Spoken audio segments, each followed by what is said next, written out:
Reinstalling fuel sensor of Rosenbauer firetrucks. Before we proceed, I just want to share a little information about the fuel sensor used in the truck.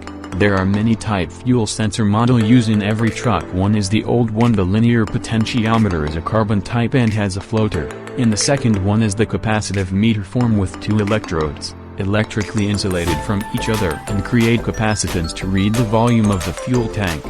And the third one is magnetic floater, use a reed switch to show the level of the fuel and it has a magnetic floater. What is a reed switch or reed sensor?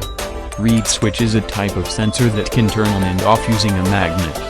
There are three types of reed switch. One is normally closed and the second one normally open and the third one is a combination of the two. Reinstalling the fuel sensor, there are 5 Phillips screw and don't forget to put the rubber seal.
Thank you for watching. We are glad to share a bit information. Please like, share and subscribe. For more video update, please click the bell button.